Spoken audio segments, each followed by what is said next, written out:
In my last live stream, I talked about false accusations, the different types and outcomes.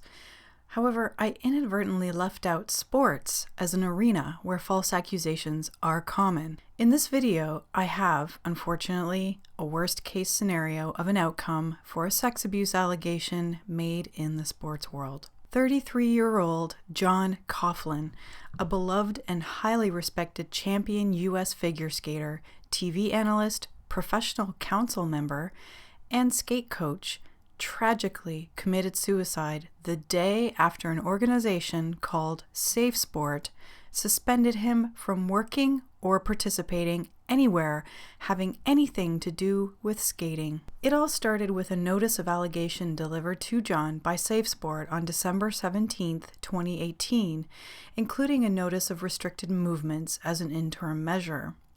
SafeSport is a newly legislated investigating body governing allegations of sexual abuse exclusive to the sports world with the intentions to protect minors and amateur athletes. It's the answer to the Larry Nassar case and was a bill sponsored by Senator Dianne Feinstein. It passed and became law in February of 2018. The SafeSport legislation requires every member of official sports to become a mandatory reporter of perceived sexual misconduct, which can include something as trivial as reporting a rumor heard about some kind of perceived sexual misconduct between athletes. One can say SafeSport is the Title IX of the sports world. One can also imagine how catty and competitive the figure skating world must be. Just think back to the Tonya Harding and Nancy Kerrigan saga. The SafeSport legislation also happens to have a personal injury clause, which essentially creates a bread and butter industry for personal injury lawyers. It gives the green light for any alleged victims to sue and settle for a capped amount of $150,000 in liquidated damages, plus legal fees, plus punitive damages awarded by the court. A man by the name of Dave Lease, who hosts an online Facebook group called The Skating Lesson, got wind of the SafeSport investigation against John. Dave looked further into the allegation and was surprised to find that the U.S. figure skating website did not post John's SafeSport status. Dave felt that since he knew John Coughlin and Gracie Gold were working together as a team coaching minors, he should take the initiative and use the Skating Lessons platform to announce John's SafeSport standing to warn parents of the children at the clinic. He screen-capped John's name and investigation status from SafeSport's public database and posted online. Then a USA Today journalist, Christine Brennan, wrote an article on the investigation and approached John for his comment.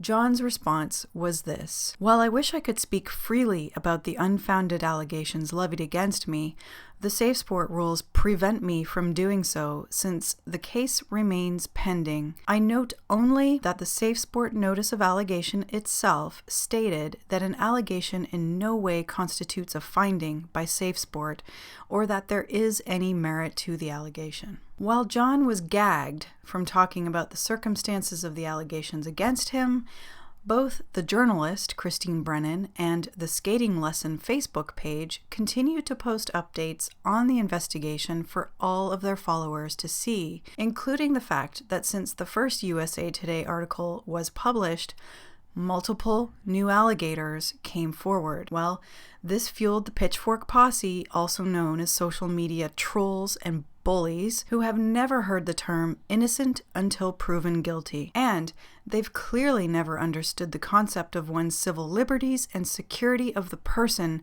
being more important than one's hurt feelings and disappointment.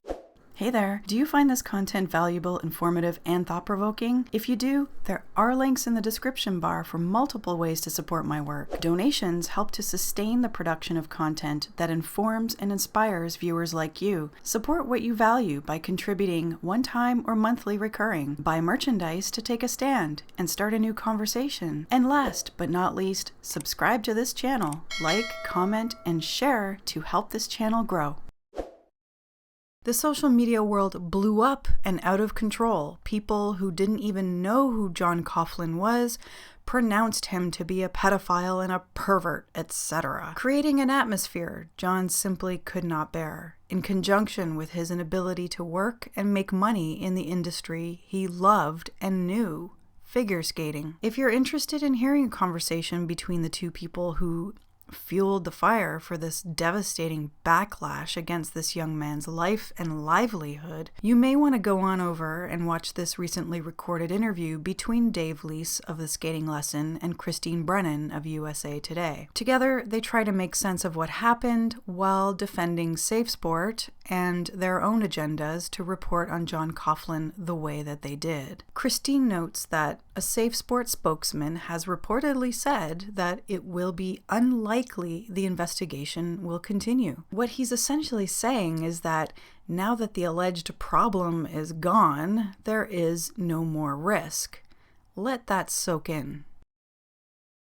Suicide is not always an act of desperation made by guilty people, as some people choose to believe. In cases of wrongful allegations, suicide is seen as a way out when you have lost the respect of your peers, supporters, you lose your livelihood because of something said about you that you know is not true, but has obviously been taken very seriously by very powerful organizations. You feel overwhelmed by an enormous sense of betrayal, confusion, and anguish that can lead you into the darkest of places you would never imagine. It's a feeling nobody else can understand unless it's happened to you or someone you love. So, what do you think? Does SafeSport owe it to John's family to continue the investigation and clear his name if it's warranted? After all, he's already publicly denied the allegations. So now it's on SafeSport to investigate the validity of the claims against him, as it should be that way anyway,